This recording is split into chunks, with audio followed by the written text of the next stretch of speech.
Hello there, and welcome to the latest Blood Red podcast from the Liverpool Echo. I'm your host, Joe River, joined virtually today by Theo Squires. How are you, Theo? Yeah, I'm great. It's quite worked out well. Christmas time, coming down to my mum's means I could make that nice little short trip to Tottenham down south. And it's not really a game you want to miss out on, is it? When you get 9 goals and Liverpool just put in one of the performances of the season. That certainly is. So there's plenty to unpack then, or unwrap, should I say, at this time of year. So we'll get into it in just a moment. Obviously, we're not live on YouTube today, so can't field listener questions. But please, if you're listening on Apple Podcasts or Spotify, give us a like, subscribe, leave some reviews. We'd love to read them, and thank you for your support. And also thank you to NordVPN, who continues to sponsor this podcast and help us do what we do. You know the deal by now. To get the best discount off your NordVPN plan, go to nordvpn.com/bloodred, and our link gives you 4 months extra on a 2-year plan. There's no risk at all with Nord's 30-day money-back guarantee. The link will be in the podcast episode description box.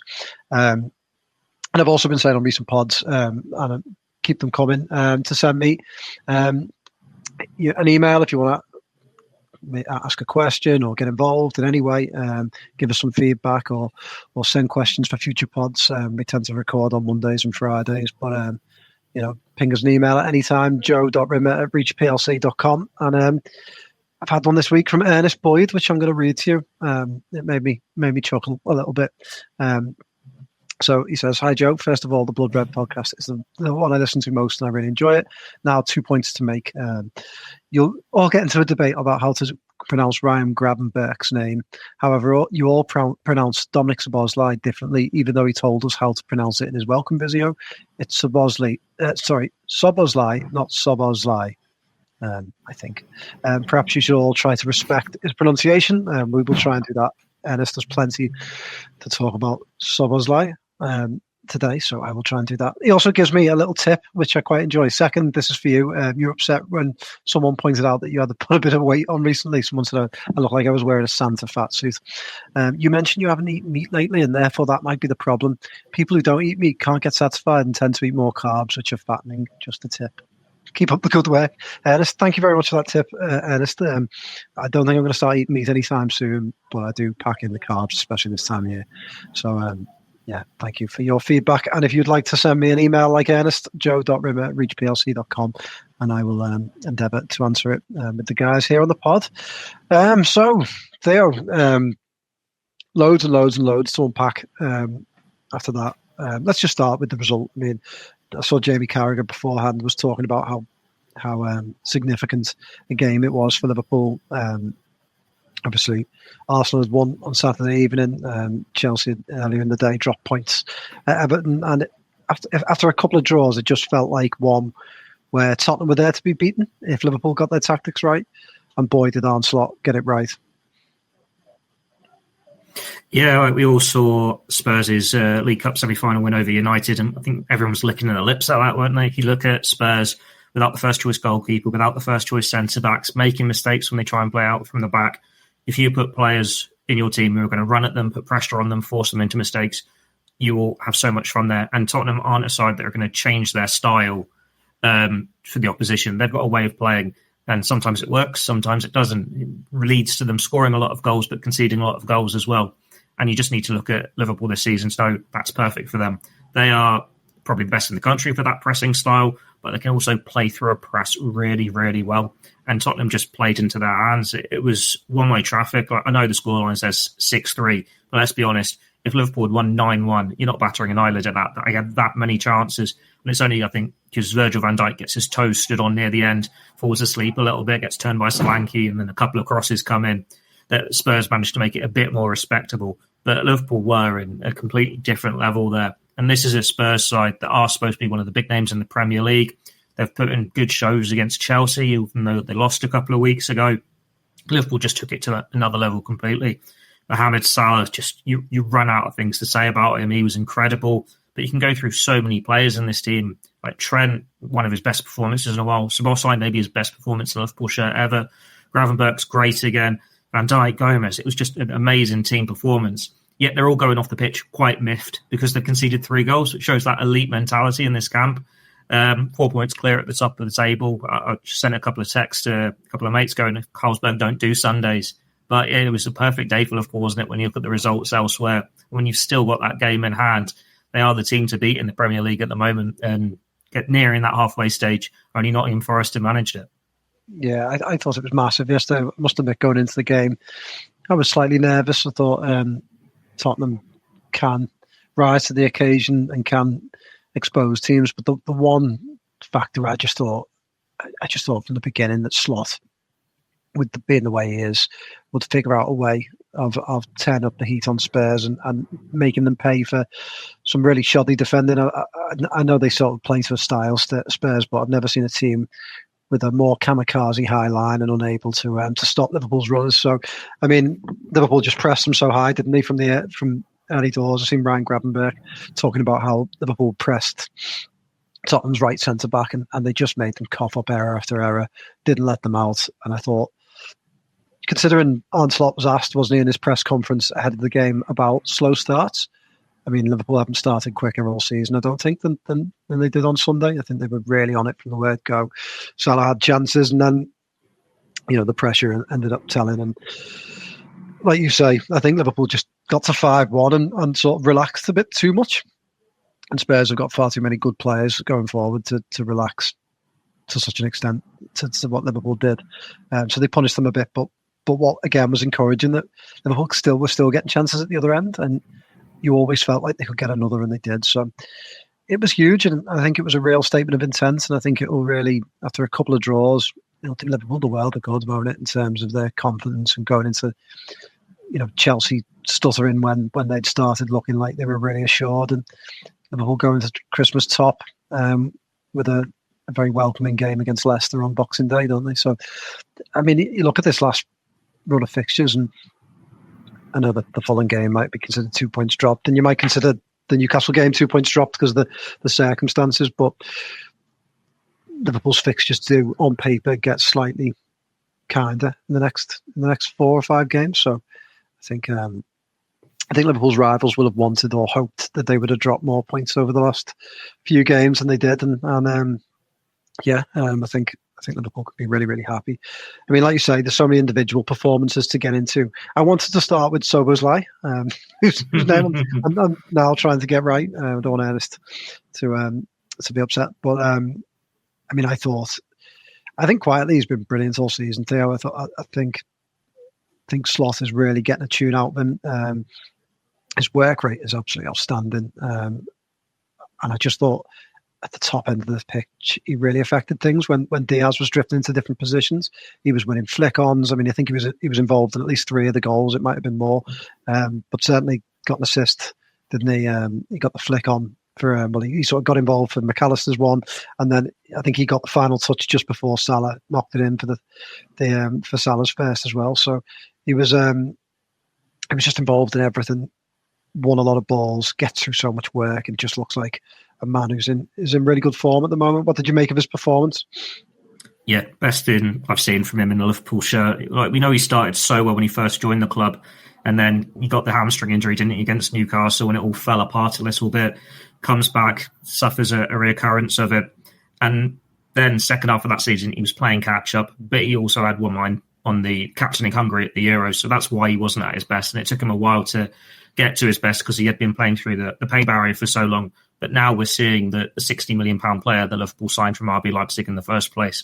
Like, he's offering goals, he's offering assists, and his work rate is something else entirely. Like, Arne Slot shouted out that the Fulham game last week for him, because you think Liverpool were playing with a man down for the majority, and it didn't look like it because of how he played in midfield and how Curtis Jones played in midfield, making sure they covered that extra ground. And he gets a few criticisms, doesn't he? And he doesn't score enough and he doesn't assist enough. But then his position is there to do the dirty work, to free up Salah, to free up Diaz, to free up Gakpo, Nunes, Jota, whoever you've got there. But then against Tottenham, when they're giving him the time, you can see he can offer that as well. He doesn't offer the long-range shooting anymore because Arne Slot's style is very much find that right pass. But he's linking up so well with his teammates and he's thriving as this number 10. And to the extent that when you have to pick your Liverpool team, it's so hard because you want to see Curtis Jones, who's in form, in there. But is that at the expense of McAllister? Is that at the expense of Szoboszlai? They've just got so many good options at the moment, and he is a man banging form. Like the way he flicks it on for Salah and then runs on, makes that run to the right of him. You're thinking Salah's going to go to the left winger, whether it was Gakpo or Diaz, and then that's that little reverse pass through. And then he was linking up so well again in the second half, getting into the box, making chances count. He is just a man and with such confidence at the moment. And it's going to be crucial for Liverpool's second half of the season. Like, he's still so young. And that's what's really nice about this Liverpool squad, that so many of the players, they've got those peak years ahead of them. He's had 18 months in the Premier League. He's really found his feet. More of the same. Like, we've seen glimpses, like Manchester United away this year, he was great as well. But this is the most complete 90 minutes we've seen from him. Hopefully it's a sign of things to come, because if Liverpool are going to go all the way in the race for the Premier League, race for the Champions League, he's the one at number 10 there. You'd imagine who's really going to be making the impact for the front three. And that's not easy to do, because it's only 3-4 weeks ago we were thinking, Curtis Jones is undroppable in this Liverpool team. It's a credit to Arne Slot for how he's managing them all. Like, that squad management has been crucial for Liverpool. The fact that you can rotate it at ease between Diaz and Gakpo, and they're both performing to such excellent levels, and it's the same in midfield. I think you're right about midfield. I look at Liverpool's midfield and think, considering this is a place where I think we'd still agree they probably need a little bit more strength and depth, and they touch wood have kind of got through this season without too many injuries. But previously, the last couple of summers, we've looked at that position and thought Liverpool could strengthen even further there. But I think the work that they did a couple of years back when they spent 150 odd million, bringing in the likes of McAllister, Szoboszlai and Gravenberch there, it's just paid off handsomely. I mean, you look at Liverpool's midfield now, and it is, I feel like it's light years ahead of so many other places in the Premier League. I mean, Chelsea's obviously is finally getting up to speed, isn't it? The money they've spent in that area, the team. But I think Liverpool dominated Spurs. Man United can't put a good midfield out with whatever they try and do with it. And I think Liverpool's, again, considering the money that Arsenal spent with Declan Rice in there, I think Liverpool's possibly shades Arsenal as well. And then when you bring in Curtis Jones, Harvey Elliott, other players, they're really well stocked there. And like you say, I think Arne Slot, who I think has just been the X factor for Liverpool this season. And I know you could say that about a lot of positions. Salah, Van Dijk, Gravenberch, all having amazing seasons, but Slot, I just feel like it's just everything under control. I felt like going into the game at the weekend that Slot would get his tactics right, and every single game now he seems to be getting them absolutely spot on. And if a team has a weakness, he finds a way of exploiting it. So the midfield area and the way Slot's got them complementing each other and got Gravenberch playing at the levels that he's playing at week after week is a credit to his coaching, because he's really, really pulled that out the bag. I mean, look, the other areas we can talk about is Salah. What more would you say, Theo? I mean, he was out of this world yesterday. Again, he's someone who's operating at just a completely different level to pretty much any player on the planet right now, isn't he? I think, what's that? Goal involvements wise, it's 29, I think, this season now. It's match of the day. I'd like it more than that. Is he 33 now overall? Is it 33? He's the most, basically.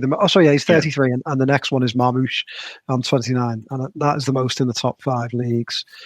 He's just out of this world, isn't he? The way he knits Liverpool together and seems to get in the right position to keep scoring goals. Yeah, Salah is incredible. I've said on this podcast before, what we're seeing now is Ballon d'Or for a little bit when I said that, because it's not something you really care about. If Liverpool come in the Premier League and the Champions League, you're not bothered if Salah wins the Ballon d'Or.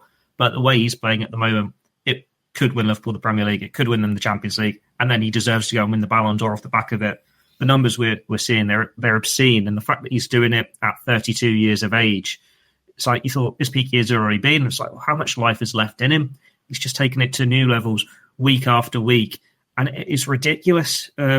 The defenders just can't cope with him, and he's got such a killer instinct at the moment where he makes those big moments count. He gets the goals, he gets the assists, and he set the tone against Tottenham just from that one where Forster kicks the ball to him. Even though he didn't score, you knew straight from there, right, Liverpool are going to be down Spurs' throats, creating chance after chance, and he is going to be right in the thick of the action. I suppose you're a little bit surprised when it's half time and he's only got an assist to his name, but then he gets 2 goals and assist in the second half.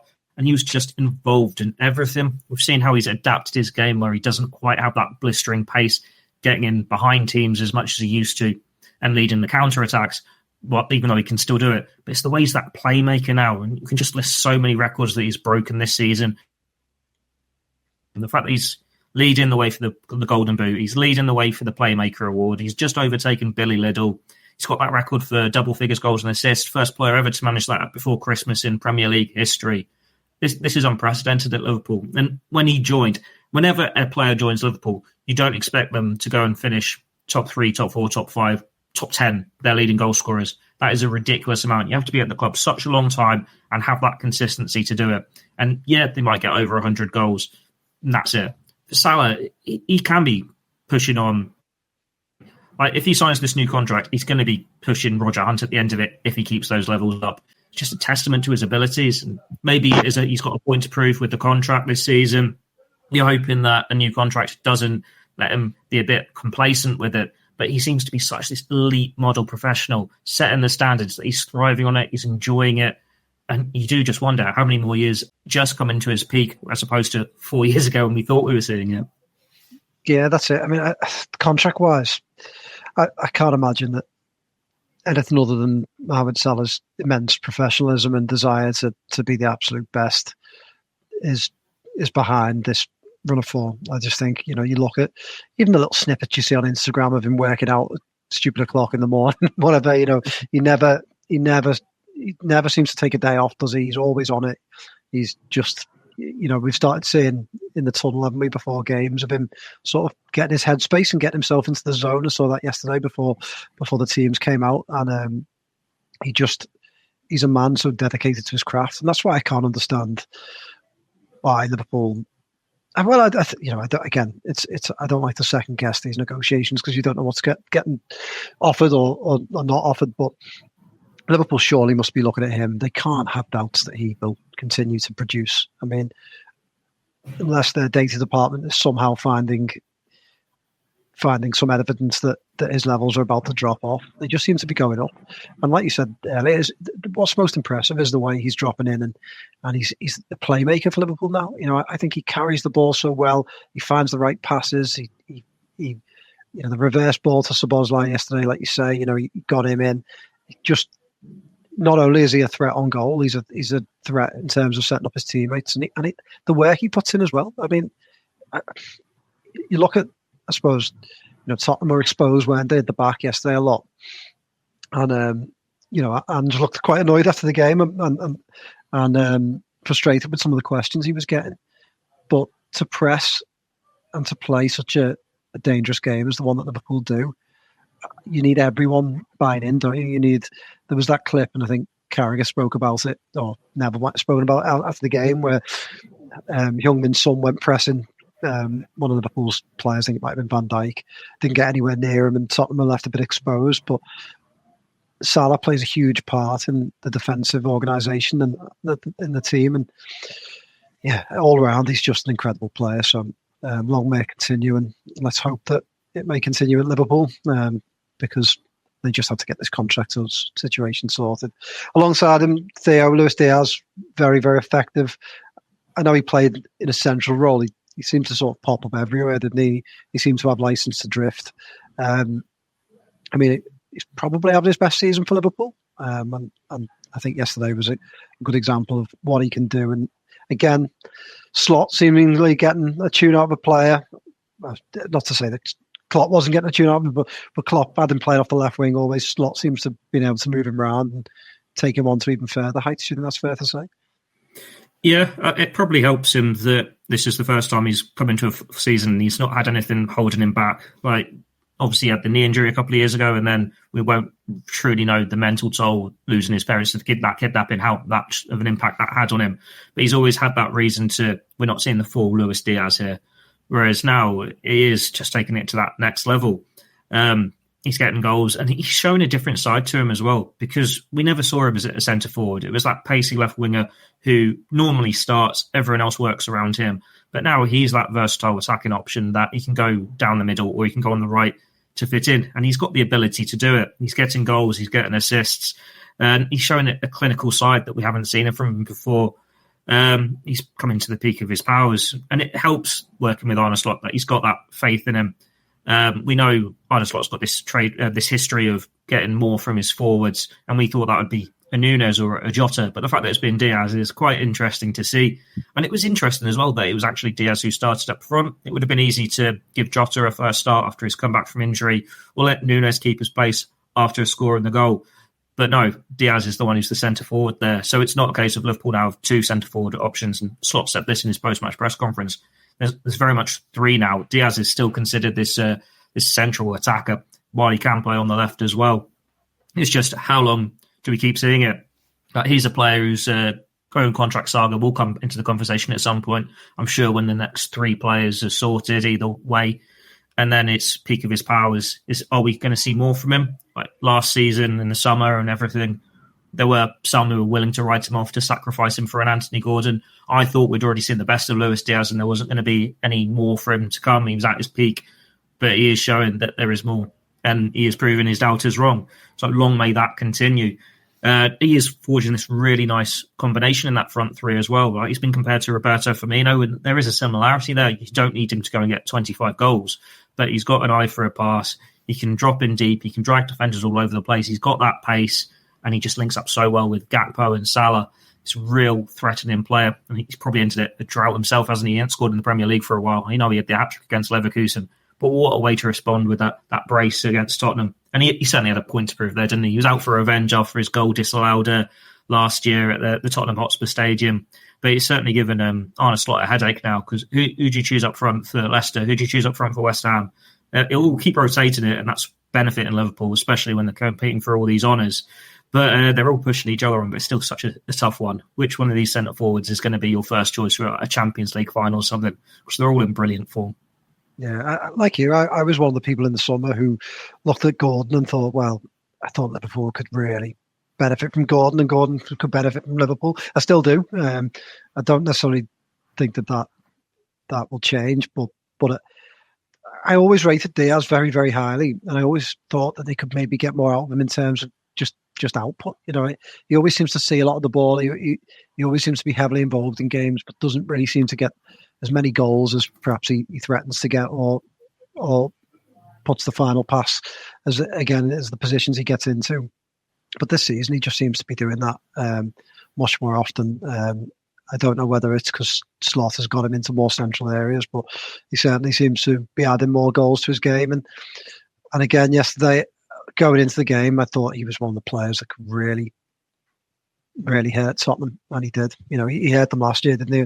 And was unlucky to see that ruled out. But this year, he was just, I mean, the header, by the way, I think kind of has been lost in the game a little bit. Obviously, it was a brilliant, brilliant cross from Trent, but I don't necessarily see too many attacking players scoring headers like that.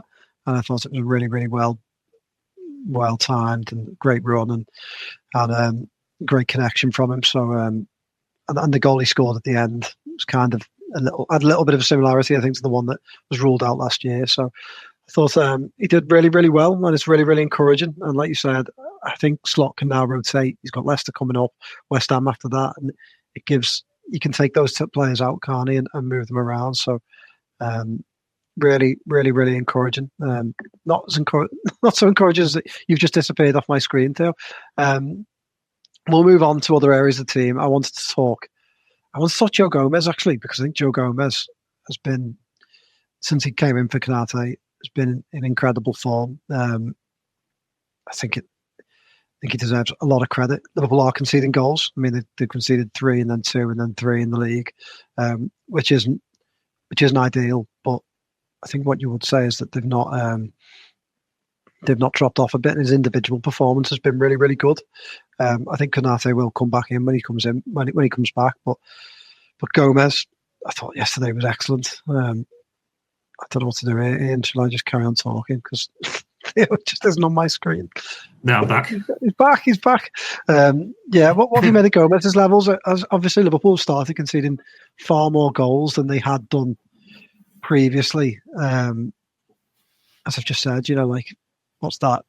Is that 3, 5, 6, 9 in the last 4 games, which isn't great, but for all that, his performances have been pretty good individually. Is that fair to say?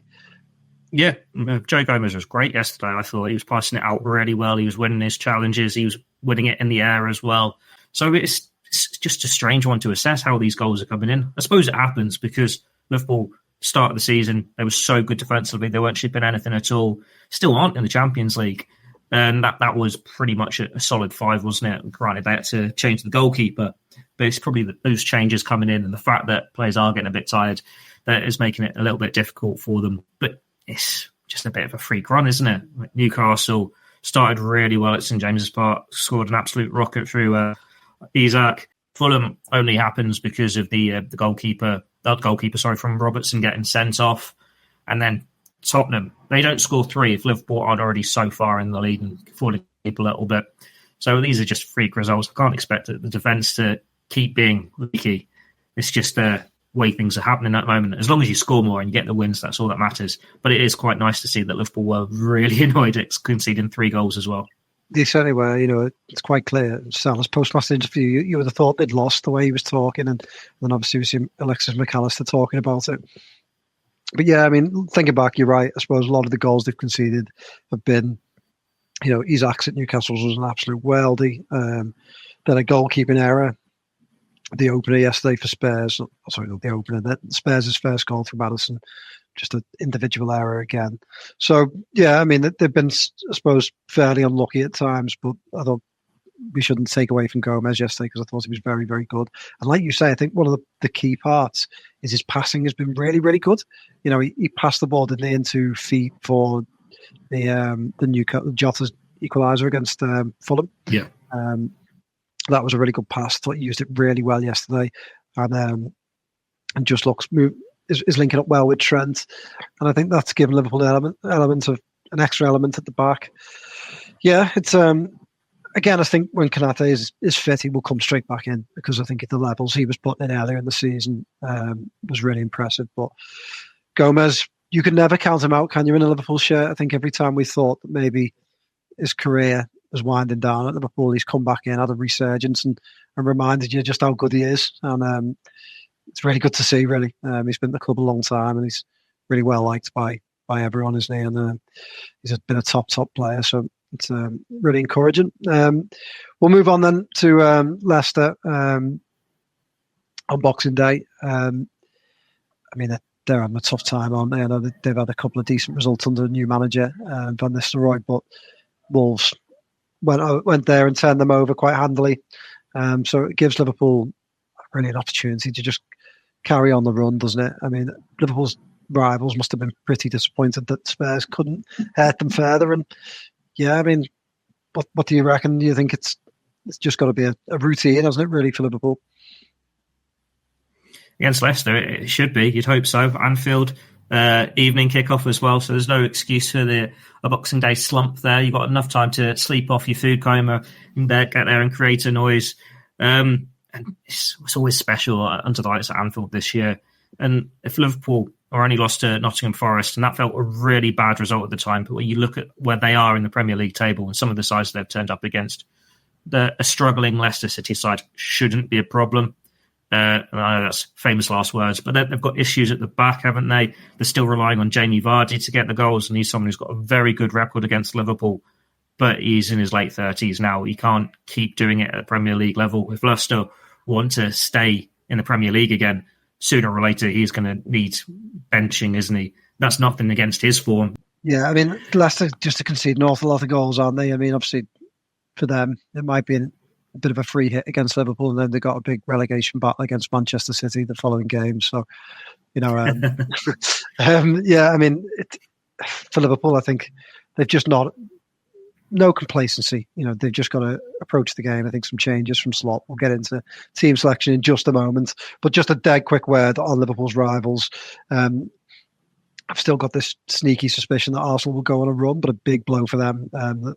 Arteta talking today about Saka's injury and saying it doesn't look good. Obviously has been their best goal getter and their best contributor this season in that position. So that could be really tough for them.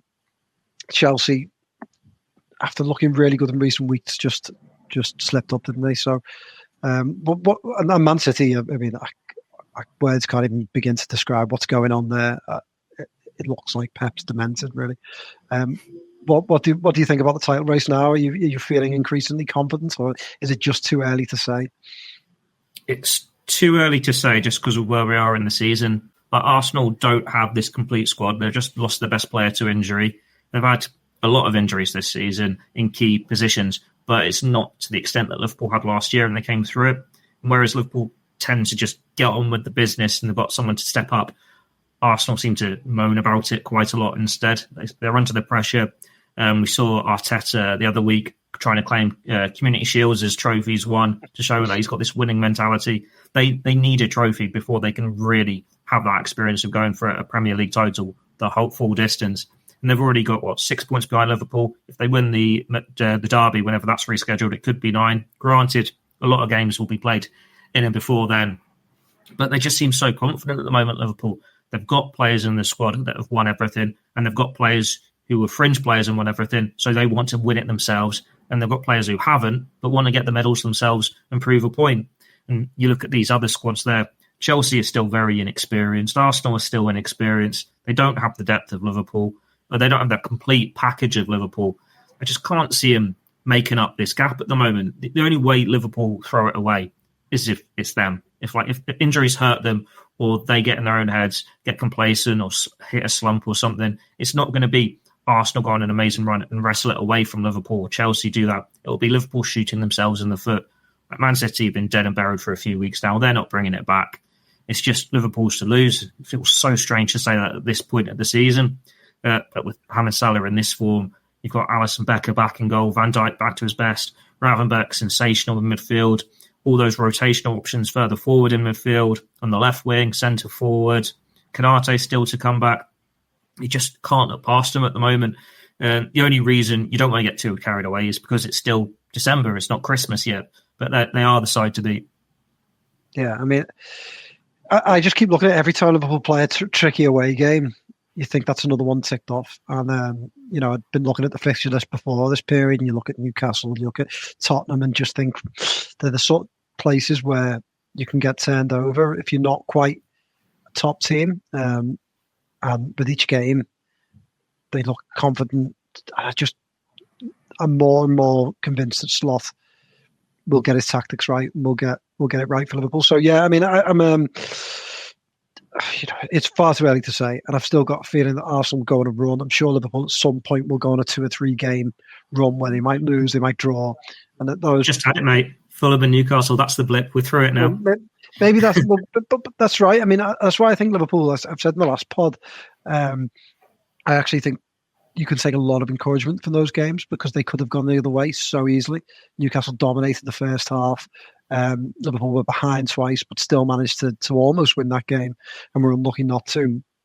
Fulham, they have a man sent off early. Fulham take the lead twice, and if you're a rival, you must look at those opportunities and think they're missed. You must look at them and think, Liverpool keep finding ways, just that way Man City found ways, and the more Liverpool keep doing that, I'm sure everyone at the club will be more and more confident, and they've got to look at this as an incredible opportunity to win a fight. I think we know how hard they are to come by. We know how difficult it is to get over the line.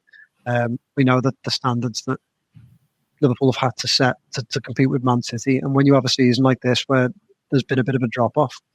Saying that, I was listening to Neville yesterday, and he was talking about how there hasn't been that much quality at the top of the table. I think that's very harsh, considering Liverpool are operating at levels. They're Man City levels that they're operating at. They've lost one game all season. They've won 21 out of 25 games, and they're on slot. So they are absolutely operating as high as a level as it can. So yeah, you get more confidence as the weeks go by. But if they get through to sort of mid-January and they've still got a healthy lead, it will be the momentum will really start to build, and I think as well you'll start to see Chelsea and maybe Arsenal start slipping up a bit more. But the one thing I'm with Arteta on, by the way, is if it's silver, I'm counting it. Trophies are trophies, they all count. Gerard Houllier used to count the charity shields, and I'm with him. Let's pick some teams for Leicester. Are you gonna rotate? What were you looking at for your back four? Does Simicast come back in? Yeah, Simicast comes back in. It's quite a nice game to give him his first start after injury, and it's a busy festive period, so you do want to rotate a little bit. But it's still going to have to be Gomez next to Van Dijk. I don't think Konate's back yet, and Trent stays at right back. Alisson in goal. You wouldn't fancy Quansah in there at all? No, I don't think so. He's going to start the Accrington game in a few weeks' time. He'll probably start the Tottenham semi-final as well. There's still jury out on him a little bit this season. I thought he was improved against Southampton, especially considering his centre-back partner was being told to go into midfield half the time. But he's still not at the level that Gomez is performing now or Konate was before the injury. Right, yeah. No, to be fair, I think I'd agree with you. I definitely think Simicast is due an opportunity, and I think Robertson looked better for having had a week off. I think he needed the breather. So, midfield, Jones come back in. Is Harvey Elliott a shout? I mean, there was some hard yards put in by the three of them yesterday. Gravenberch stays at number 6, and then it's just so hard because after such an amazing performance. I'd like to keep Szoboszlai in, but I wouldn't be surprised if he was rotated out with one eye on West Ham, and then Curtis Jones in. If you want to give Harvey Elliott a Premier League start, Leicester at home's a nice one, but I think it'd just be between 2 from Jones, McAllister, and Szoboszlai. Yeah, I think Jones comes in for Szoboszlai, which is tough, isn't it, considering the absolute effort and the performance he put in on Sunday. But I think for that reason, you just take him out, give him a breather, and I think the physicality perhaps of the West Ham game he'll be needed in. So yeah, I would bring him out, and I would definitely have Gravenberch if Liverpool have got a lead after 60 minutes. I'd have Gravenberch straight out and get Endo or someone like that on because I do want to see them manage his minutes because he's been so key. Up front, what are we saying? Salah starts on the right. Diaz can move to the left wing because I don't think Gakpo had his best game. He probably is quite telling that he starts at Southampton, had a decent amount of minutes there as opposed to getting a rest, so he's due one. And then Jota can start up front. He likes playing Leicester. Their fans hate him because he always scores against him. I'll give you my front line then. It's tough, isn't it? Because I want to bring Núñez back in myself, but I think Jota, this is the one to get Jota back in the team. So with him, Diaz, I would move to the left as well, and Salah as well on the right. Again, I'd be looking at the 60-minute mark to make changes and make sure that those players, even at half-time, if Liverpool got a healthy lead, to make changes and bring people off and keep them fresh. I think there's just so many coming up that Liverpool need to be very careful and manage minutes. And to be fair, I'd like to try and get some confidence into the likes of Núñez by getting minutes. I think West Ham coming up, it's an opportunity for him, but yeah, I would like to rotate. So that would be my front three. My prediction would be, I still fancy Liverpool to concede. Maybe say 4-1. Kind of fancy Liverpool to sort of stamp their mark on this one and turn Leicester over fairly handily. So I'm going to say 4-1. Theo, if you're coming back, do you want to give me your prediction? He's back. He keeps dropping. Yeah. Just give us a prediction. Prediction 3-0 Liverpool. 3-0, yeah. Okay, I've gone 4-1. Theo's going 3-0. Great, well, I hope so. Right, we'll be back on Friday to talk Leicester, to talk Christmas, and to talk West Ham. But just wanted to say before we go, a big thank you to all our listeners this year for getting behind us, for all your great feedback, your great emails, your diet tips, everything.